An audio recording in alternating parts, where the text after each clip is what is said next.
Voici une fille qui a jeté le nouveau-né de sa cousine dans une fosse septique. Histoire vraie. L'affaire se passe au Cameroun. Voici la jeune fille en question. Ici, on va l'appeler Nadia. Ce qui se passe, c'est que Nadia était enceinte de son deuxième enfant. Mais bon, elle était enceinte, tout le monde était au courant, que ce soit le quartier ou la famille, tout le monde était au courant, il n'y avait pas de problème. Mais du jour au lendemain, il y avait plus la grossesse sur elle. Bon, pour cacher donc ça, elle avait l'habitude donc de rester en cabane avec des robes amples devant sa famille. À chaque fois qu'elle s'asseyait, elle poussait juste sa jambe en avant pour simuler le ventre. Un jour seulement donc, sa petite sœur est partie voir sa mère, dit que franchement, c'est comme si l'autre n'est plus enceinte, c'est comme si Nadia n'est plus enceinte. Il dit que, hey, mais comment ça? La nuit quand elle dort là, elle se relâche, je vois son ventre, elle n'est plus enceinte. La mère n'a pas voulu accepter, elle s'est dit que c'était la blague. Elle a appelé donc sa fille. Sa fille s'en a présenté devant elle et elle a tiré son habit de force. Elle s'est rendue compte que son ventre était plat. Elle a crié que, hey, que pardon, où est l'enfant, que où est la grossesse là? On a mis la pression sur elle, que où est la grossesse là? Que ton ventre est passé ou qu'est-ce qui s'est passé? Elle n'a pas voulu dire, elle est restée tranquille. Elle a insisté que dis-nous où est passée la grossesse là. Elle ne voulait toujours pas dire. Finalement, donc, elle a appelé les voisins et ses oncles. On a commencé à mettre la pression sur elle. Elle n'a toujours pas voulu. Dans ce cas, donc, on est parti appeler donc le commandant du quartier, qui était un grand responsable dans un commissariat. On l'a appelé au quartier de venir gérer le problème-ci. Quand il est arrivé, il a réellement mis une forte pression sur la jeune fille. Elle dit rapidement où est passée la grossesse là, ou si peut-être elle a eu accouché, qu'elle nous dit qui lui a fait accoucher, où est passé l'enfant. Sinon, j'appelle mes gens là-bas au commissariat et ça va cuire sur toi. Là, maintenant, elle a parlé, elle va dire que ce qui s'est passé, c'est que elle a accouché et elle est partie jeter l'enfant. Le gars dit que, hey, mais comment ça? Il dit que non, attends d'abord.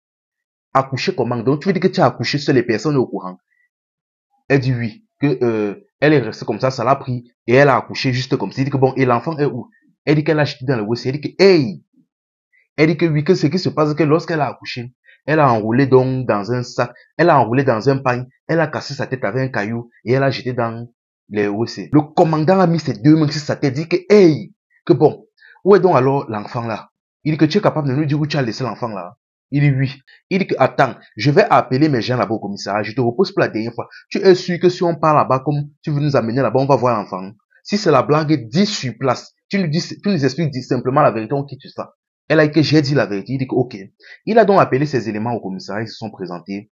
Elle les a amenés vers la fosse septique, c'est situé derrière le chez eux. Ces éléments ont commencé à, ont pris, se sont munis d'outils, ils ont commencé à casser les toilettes et ils sont descendus en bas et avec des cordes et autres, ils sont remontés avec un sorte de paquet.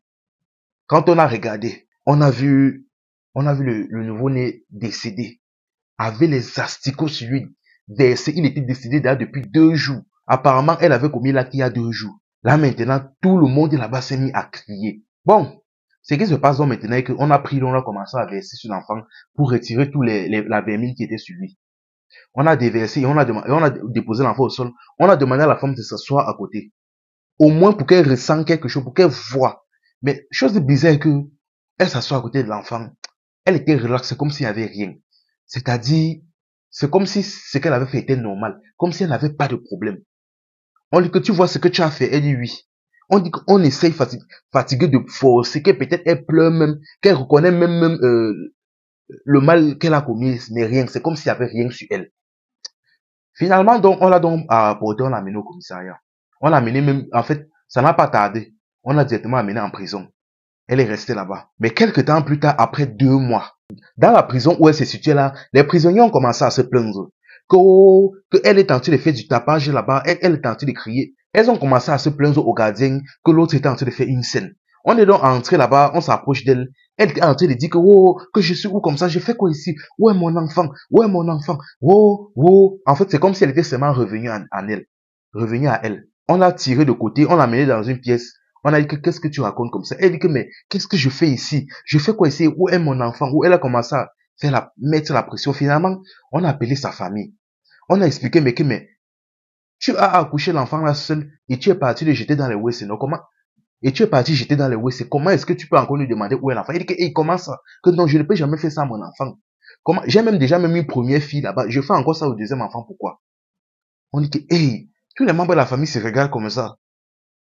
On voit là, plus personne ne comprenait rien en fait. Et quand on la regardait, elle ne mentait pas, elle ne simulait pas. Parce que là, elle était sérieuse et elle pleurait franchement. On lui a expliqué la situation et quelques temps plus tard, donc, il y a eu un petit procès. Et pendant le procès, donc, on a vu que l'affaire c'était bizarre. Déjà, le fait qu'elle est partie accoucher seule et sans aucune raison, elle a cassé la tête et jeté dans le WC. Donc, l'affaire était bizarre. On a donc conclu qu'il y avait situation mystique là-dedans. On a donc conclu que la situation était mystique. On a donc tamponné son dossier et on l'a fait sortir. Dès qu'elle est sortie là, sa famille l'a rapidement amenée chez un pasteur.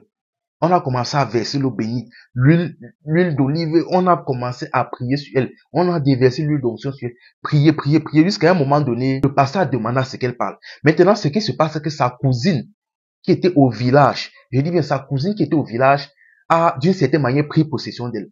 Elle a commencé à dire que oui, c'est moi, ce n'est pas elle, c'est moi. On dit que ton nom c'est quoi? Elle a donné son nom. Le pasteur a demandé à la mère que c'est qui comme ça? Elle dit que en fait c'est le nom de sa cousine qui est au village. Il dit que ok, on dit que parle, qu'est-ce qui s'est passé? Elle a expliqué que ce qui se passe c'est que ses parents quand ils étaient décédés, donc ses parents quand ils étaient décédés déjà de leur vivant c'était des sorciers. Et avant de décéder, son père lui a donné en héritage un serpent. Son serpent avec lequel il avait l'habitude de faire ses pratiques. Mais le problème maintenant est que le serpent, là, il fallait constamment le nourrir. Soit avec le sang, soit avec les œufs. Le problème donc est qu'après un certain temps, le serpent là refusait de manger les œufs. Donc il ne manquait plus que le sang. Vu que c'est quelque chose de mystique, si on ne le nourrit pas rapidement, il devait s'en prendre à elle et à ses enfants. Elle a donc cherché dans la famille quelqu'un qui avait un nouveau-né. Quelqu'un qui était peut-être sur le point d'accoucher, quelque chose comme ça, il s'est tombé sur elle. Elle a donc pris possession d'elle, elle lui a fait accoucher, fait tuer son propre enfant et partir jeter dans les toilettes. Donc, son serpent donc mystiquement a dévoré l'enfant là. Aïe! Tout le monde s'est mis à crier là-bas. Même le pasteur était dépassé. On dit que mais c'est quoi ça? Que mais elle t'a fait quoi? Pourquoi elle? Comment tu es au village? Donc tu avais dans vos sorcelleries là, tu avais tous tes enfants là, mais tu as décidé d'aller prendre l'enfant de ta cousine. Que pourquoi tu es mauvaise comme ça? La mère a commencé à bavarder, dit que pourquoi tu es mauvaise comme ça? On n'a jamais rien fait à tes parents. Oh, oh, elle a dit qu'elle ne pouvait pas, qu'il est impossible, qu'elle ne pouvait pas donner ses propres enfants au serpent là. C'est pour ça qu'elle a pris l'enfant de sa cousine pour donner. Aïe, franchement. C'est comme ça qu'après ça, elle est quittée, elle a dépossédé le corps de la jeune fille et la jeune fille a commencé à pleurer. Chaque jour maintenant, elle passe seulement, on le sait pourquoi elle passe seulement s'excuser devant la tombe de son feu fils. Franchement, la famille. De base, déjà, on sait déjà tout dans chaque famille, que ce soit européen ou africain, il y a toujours un sorcier. Principalement même africain, il y a toujours un sorcier. Faites toujours votre prière. Vous ne savez pas qui est qui. Regardez comment ils n'ont jamais provoqué quelqu'un. Ce n'est pas le genre que tu provoques quelqu'un au village, il se fâche, il te lance quelque chose, rien. Ils n'ont jamais offensé qui que ce soit dans la famille là. Mais du jour au lendemain comme ça, on a ciblé son enfant qui n'était même pas encore né pour partir le vendre le sacrifier dans ce genre de conneries. Franchement, la famille, priez sans cesse. Priez sans cesse. Ce genre de choses peut arriver à n'importe qui. Parce que je le répète encore, dans chaque famille, il y a toujours un sorcier. Vous n'êtes même pas obligé de le connaître, mais sachez qu'il y en a toujours. Principalement ici en Afrique. Enfin bref, c'est Dieu qui nous garde, c'est Dieu qui nous protège. C'était Info et Amusement. Ici, on s'informe et on s'amuse.